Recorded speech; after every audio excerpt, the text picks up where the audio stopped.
자, 교재는 687페이지 9번입니다. 자, 다음 중 옳은 것은 모두 몇 개인가 있습니다.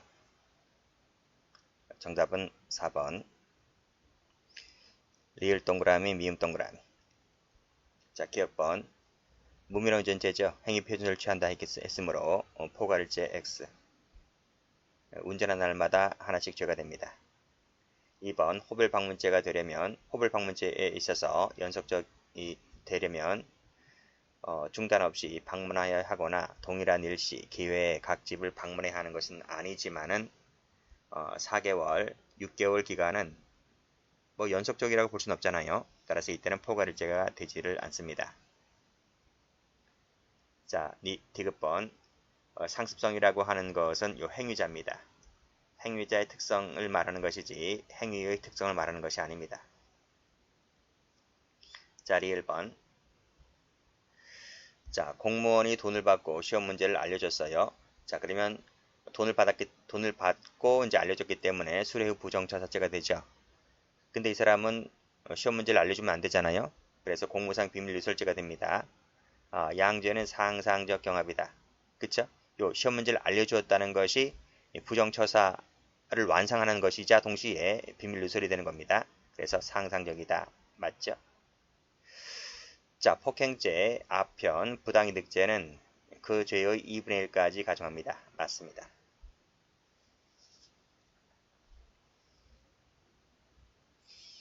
자, 10번. 불사가 되는 것은 모두 몇 개냐? 라고 했는데 정답은 1번입니다. 자, 기억만 동그라미. 자, 기억번. 미등기죠. 자, 미등기 건물을 보관하고 있던 자가 승낙 없이 자기 앞으로 보존 등기를 마치면 여기서 횡령죄 기수가 돼버리죠. 그쵸? 자, 완성된 이후에 저당권 설정했다 할지라도 뭐 자기 앞으로 된 거잖아요. 자기 앞으로 된 다음에 이것을 담보 설정되는 부분인데 이것은 불사가 됩니다. 새로운 법익 침해가 없기 때문에요. 그래서 기억 동그라미. 자, 니은번. 1인 회사 주주가 역시 개인 채무 담보죠. 역시 회사 소유 부동산에 대해서 저당권 설정 등을 맞춰주었다면 배임죄가 됩니다. 배임죄. 자, 그래서 기수가 되었죠. 자, 그 부동산에 대해서 친절하게 써주었네요. 새로운 담보권을 설정해 주었다는 말은 새로운 법익 침해가 있다는 말입니다. 그래서 이 부분은 또다시 배임죄가 되어버리죠. 그래서 배임죄 플러스 배임죄 경합범위 되어버립니다. 배임 플러스 배임이 되어 죄가 2개가 되는 거예요. 틀렸습니다. 자, 디귿번은 워낙 많이 봤죠. 보관 중이던 자가 저당권 설정하면 횡령이 되는 거죠. 또다시 매도해버리면 새로운 법익 침해가 있기 때문에 그 매도도 횡령이 되는 거예요. 새로운 법익 침해가 있기 때문에 횡 더하기 횡 경합범위 됩니다. 틀렸습니다. 자, 상공회의소 회장이 약 70일 사이에 4번에 걸쳐서 그 공금을 개인 용도로 썼다는 거죠. 그럼 뭐가 됩니까? 횡령죄가 돼버리죠. 그런데 70회라고 해서 70일 사이에 4번 했기 때문에 포괄일죄가 돼요. 포괄일죄가 된다. 포괄일죄이기 때문에 불사가 나올 수가 없죠. 틀렸습니다. 자, 미음번. 자, 허위 금전채권에 대한 담보 가등기를 설치했다는 겁니다. 그러면 강제집행면탈죄가 되겠죠. 그 후에 그 을에게 양도하여 을명을 이루어진 가등기 및 본등기라 해서 본등기. 처음에는 가등기, 그 다음에는 본등기면 새로운 법익 침해가 있다고 보는 거죠. 가등기보다는 본등기 법익 침해가 더 크잖아요. 그래서 더 큰 죄를 저질렀기 때문에 불사가 되질 않습니다. 자, B번. 상습절도 등의 범행을 하였다. 그쵸? 상습절도가 되겠네요. 근데 이것을 작물취득했다는 거죠. 누구로부터? 정범자가 되지 아니했기 때문에 요 작물취득은 요 작물취득죄라고 별도로 성립하게 됩니다. 그래서 상습절도 하나, 작물취득죄 하나 경합범위 되어버리는 거예요. 틀렸습니다.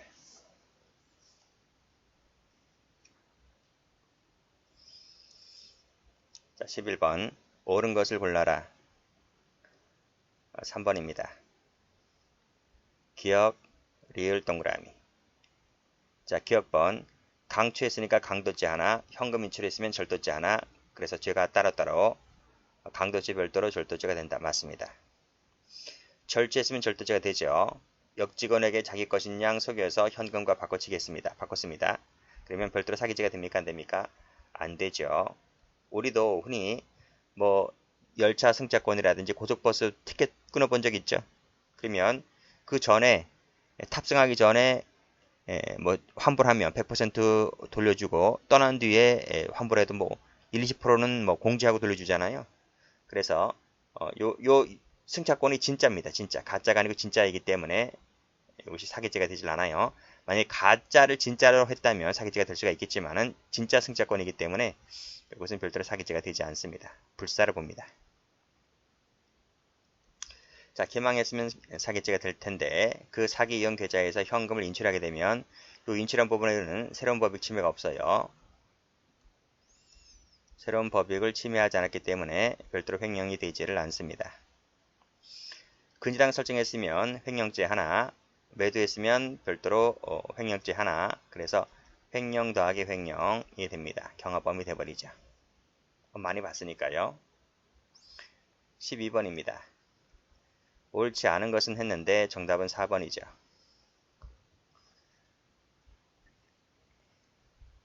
저작권자가 같더라도 각각의 저작물이라면 저작권이 각각이 있기 때문에 따라서 침해 행위도 각각의 별개의 죄가 됩니다. 따라서 단일하고 계속된 범위 아래 행해졌다 할지라도 포괄해서 하나의 죄가 되지는 않습니다. 포괄해서 하나의 죄가 된다. 틀렸어요. 자, 2번. 음주운전이죠. 정상이 곤란한 상태에서 운전했다는 겁니다. 음주운전입니다. 근데 사람을 치웠다는 거죠. 그쵸? 동시에 다른 사람의 재물을 손괴를 했습니다. 자, 이 차량이 음주 차량입니다. 자, 앞에 있는 차량을 박은 거예요. 박았는데 여기 누가 타고 있어요? 여기 운전자 또 타 있잖아. 운전자. 내가 음주운전입니다. 음주를 했는데 쿵 하고 박았다는 거예요. 그래서 쿵 하고 한번 박았는데 여기 사람 다쳤고 차량 찌그러졌습니다. 그렇죠? 그런 얘기입니다. 그래서 다른 사람을 상해함과 동시에 그 다른 사람의 재물을 손괴했다는 거죠. 그랬을 때 한 번 박았지만 사람도 다쳤고 차도 다쳤기 때문에 죄가 두 가지가 되는 거예요. 자, 그래서 위 두 개의 죄는 한 개의 행위로 인한 것이기 때문에 상상적이 된다. 잠깐만요. 1번이 잘못된 것 같은데. 그쵸? 1번이 잘못됐어요. 1번이 각각의 저작물에 대한 침해 행위는 원칙적으로 각각의 죄가 되지만 이것이 단일하고 계속된 범위 아래 동일한 저작물이라면 동일한 저작물 써놨네요. 저작물이 동일하다면 그때는 포괄해서 하나의 죄가 될 수가 있습니다. 만약에 저작물도 다르다면 그때는 죄가 경합범위 되는 거예요. 여기서는 동일한 저작물을 써줬기 때문에 포괄해서 하나의 죄가 된다. 맞는 지문입니다. 자, 3번 무면허 운전죄죠. 앞에서 풀었죠. 운전하는 날마다 하나씩 죄가 된다. 어디 있지? 여기 있네요. 여기. 운전하는 날마다 하나씩 죄가 된다. 행위 표준을 취하고 있기 때문에 따라서 여러 날에 걸쳐서 무면허 운전 행위를 반복했다 할지라도 포괄일자는 아니죠. 맞습니다. 자, 4번 많이 봤죠?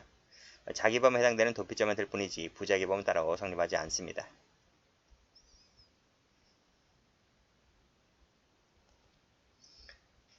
자, 13번 적절한 것을 모두 골라라. 3번입니다. 자, 기억, 디귿, 동그라미. 자, 기억번 하나의 보존비용 청구서를 제출했다. 이 한 개이기 때문에 하나의 청구서를 제출했단 말은 행위가 한 개라는 거예요. 그래서 일제로 평가되어야 할 것이다. 맞습니다. 경합범위 아니라는 얘기입니다. 두 번째, 정해진 시점보다 선지급하도록 하였다. 그래서 배임죄를 저질렀다는 거죠. 일단 끊고요. 자, 임으로 송금하게 하였다는 이 부분이 나오는데요. 이 부분은 뭐다? 불사로서 별죄가 되지를 않는다. 그런가요? 자, 정해진 시점보다 선지급하게 되면 회사에 손을 끼친 것이기 때문에 배임죄는 되는 거예요. 자, 그런데 그 보관하고 있던 자와 공모해서 임의 인출한 후에 그리고 자신 투자금으로 사용하기 위하여 임의로 송금하도록 한 것은 배임죄와는 또 다른 새로운 법익을 침해한 행위라고 볼 수가 있겠죠. 그래서 별도의 횡령죄가 되어버립니다. 틀렸습니다. 불사 아닙니다. 틀렸습니다. 3번 많이 봤죠. 폭행, 업무방해죄 수단이 되었다 할지라도 업무방해죄 행위 수단에 폭행이 들어가 있지 않기 때문에 흡수관계가 아닙니다. 그래서 옳은 짐은 자, 리을은 간접죄 할 때 나오는데요. 포괄해서 일죄로 볼 수가 있다는 거죠. 그래서 탐지 수집하면 기수가 되는데 이걸 누설했다고 하여 별도로 누설죄가 되지 않습니다. 그러니까 학자들은 이것을 불사로 보지만 판례는 불사로 보는 것이 아니라 그냥 포괄해서 이거하고 포괄해서 하나의 죄다 이렇게 보는 거예요. 14번 불사로 가장 적절한 것은 그랬습니다. 정답은 3번이죠. 1번 대만 매입하면 매매죄 되고요. 소지하면 소지죄가 되고요. 경합범위 되어버립니다. 이 소지가 일시적이 아니죠. 이틀 이상 갖고 다녔기 때문에 일시적이 아니기 때문에 흡수관계가 아니라 별도로 소지죄가 됩니다. 절취했으면 절도죄, 부정사용했으면 부정사용죄가 되어버리죠. 보관 의뢰받은 자가 이를 보관하고 있으면 보관죄가 되는데요. 이 임의처분이 바로 불사가 되는 거예요. 불사. 그래서 3번이 정답입니다. 절취하면 절도죄, 번호판 떼어내면 자동차관리법 위반죄, 경합범위 되어버립니다. 자, 15번. 적절한 것은 했는데 정답은 4번 됩니다. 1번은 결과적 가정범할 때 많이 봤죠. 그래서 경찰관, 단속 경찰관을 들이받았다는 겁니다. 승용차로. 그래서 경찰관이 상해를 입게 되었다고 했을 때 특수공직방 치상죄 요 일죄만 될 뿐이죠. 요것만 될 뿐이지 별도로 폭처법 되지 않습니다. 많이 봤어요. 자, 2번 무면허 운전죄 앞에서 풀었습니다. 포괄일죄가 아니라 운전한 날마다 무면허 운전죄로 인한 도로교통법 위반죄가 된다 그랬습니다. 틀렸습니다. 절도했으면 절도죄, 부정사용했으면 부정사용죄, 경합범위 되어버립니다. 불사 X. 상습범 규정은 따로 처벌하고 있지 않다라고 봤어요. 그랬다면 경합범으로 볼 것이다. 맞습니다.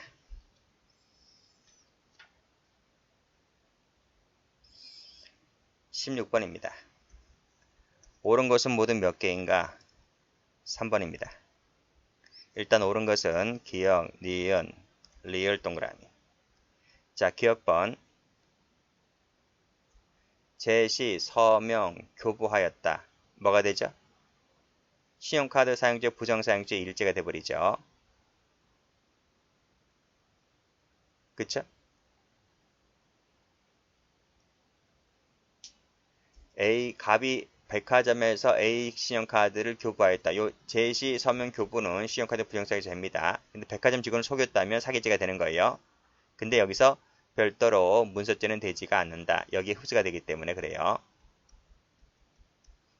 그래서 옳은 짐은 배임죄를 처벌받은 다음에 다시 병에 대한 재매도 행위다. 이 재매도가 뭡니까? 새로운 법익 침해가 없기 때문에 불세가 됩니다. 옳은 짐은 상습절도 주거 침입을 했다는 거죠. 그러면 이 상습절도죄의 죄에 어떻게 됩니까? 흡수가 되죠. 흡수. 그래서 이 죄의 포괄일죄가 됩니다. 별도로 주거 침입죄는 성립하지 않습니다. 이게 특가법이라서 그래요. 특가법. 특가법일 때는 이 죄의 일죄가 되지만 특가법이 빠지면 경합범이 돼버립니다. 조심하셔야 돼요. 요 다른 판례가 있어요. 특가법이라고 써져 있기 때문에 요 일죄가 되는 거예요. 제가 기본 강의 때 조심해서 공부를 해라고 해서 비교 판례를 말씀드렸습니다. 자, 그중 1인에게만 상해를 가했다고 했을 때 포괄해서 하나의 강도 상해죄 요것만 됩니다. 여기까지 합니다.